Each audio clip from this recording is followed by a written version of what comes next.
Thor, Avengers, Doomsday. Teaser 2 breakdown. Because this is the leaked Avengers Doomsday Teaser 1. What if Thor's greatest battle isn't against Dr. Doom?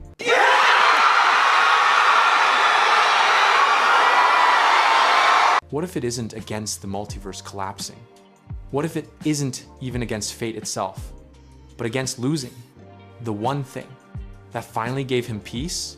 Marvel just released the crisp HD Thor teaser for Avengers Doomsday. And at first glance, it looks calm, quiet, almost gentle, but hidden inside this teaser are some of the darkest ideas Marvel has ever explored. Not about power, not about winning, but about what happens when a god finally has something to lose. Because this teaser is not asking, can Thor save the universe? It's asking something far more disturbing. Should he even try? If it costs him everything? Why this teaser matters. This teaser feels different because it is different. Unlike the Captain America teaser, unlike the X-Men teaser, there's no action, no chaos, no multiverse spectacle. Marvel deliberately removes everything flashy. And when Marvel does that, it's never accidental. They want you to focus on one thing only: Thor's emotional state. This is not the Thor from 2011, not the reckless prince, not the warrior chasing glory. This is a Thor who has lived too long. A Thor who has buried his mother, his father, his brother, more than once. A Thor who survived Infinity War, Endgame, Avengers!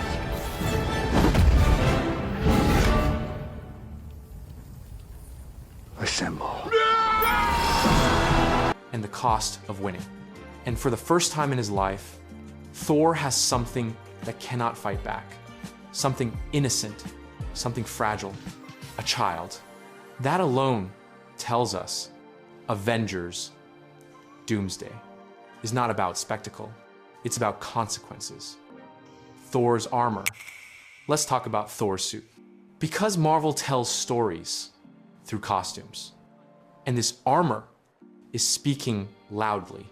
No bright blue, no polished gold, no exaggerated design. This suit looks worn, heavy. It resembles Infinity War Thor, Endgame Thor, the version of Thor who knows what real loss feels like. This is not a hero suit. It's a survivor's armor. In Stormbreaker, it's never raised, never glowing, never treated like a symbol of dominance. It's grounded. Because Thor is no longer trying to prove he's a god. He's trying to prove he can be a father.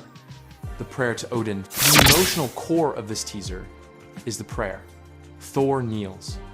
He doesn't command. He doesn't threaten. He asks.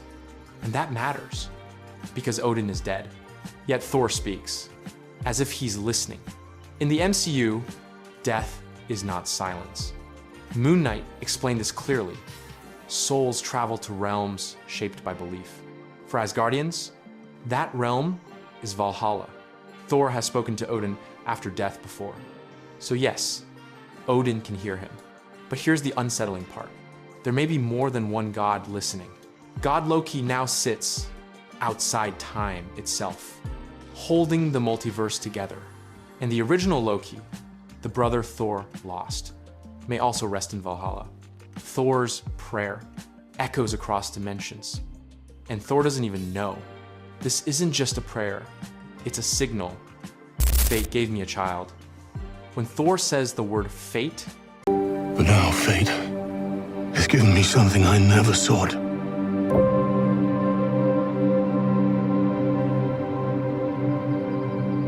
A child.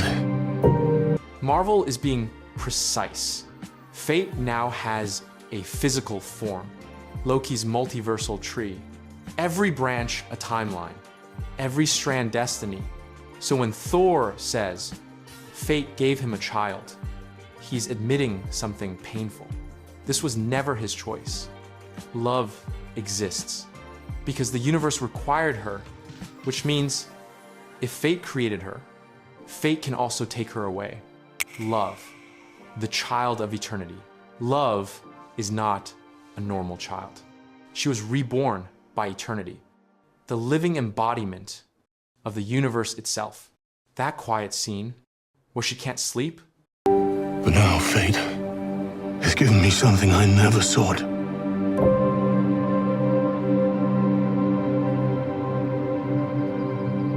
A child. A life untouched by the storm. That's not filler. Eternity represents everything that exists. So if universes are dying, if incursions are happening, if reality is tearing itself apart, love might be feeling it, not understanding it, but sensing it, which means Dr. Doom may already be on her radar, long before Thor ever sees him. And that's terrifying. Dr. Doom's real plan. Dr. Doom isn't hunting heroes. He's hunting legacy. Children like Love, Franklin Richards, mutant heirs, because they aren't weapons, they're reset buttons. In the comics, Doom steals power. In the MCU, he may steal living embodiments of reality. Thor's greatest fear isn't death, it's failure. Climax. When Thor says, "I want to return home, not as a warrior." And return home to her. Not as a warrior, but as warmth. That line hurts, because warriors say that when they don't expect to return. Marvel isn't teasing action, they're teasing loss. Thor isn't fighting for glory anymore. He's fighting to protect the one soul that finally made him human. Teaser 1 showed us the man who broke time.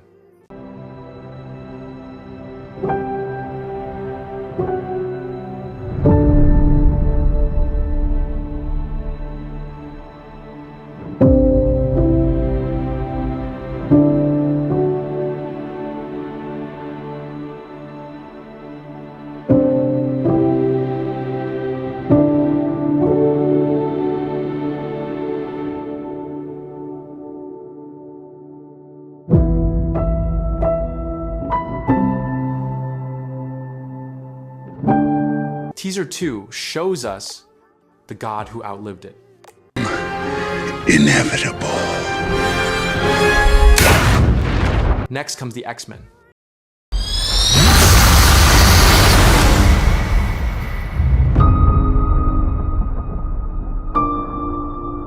That's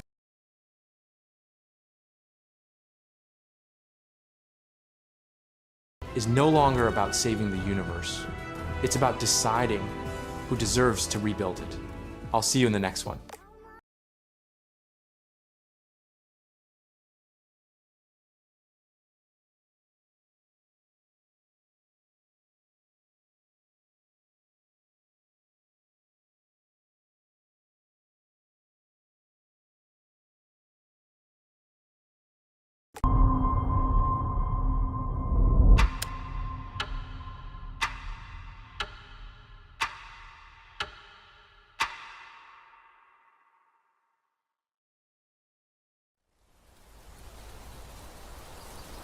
Father, all my life, I have answered every call. To honor, duty, to war. But now fate has given me something I never sought.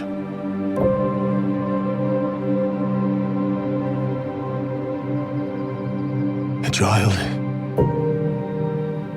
A life untouched by the storm. Lend me the strength of the old fathers, so that I may fight once more, defeat one more enemy, and return home to her, not as a warrior, but as warmth, to teach her not battle, but stillness, the kind I never knew. Please, Father,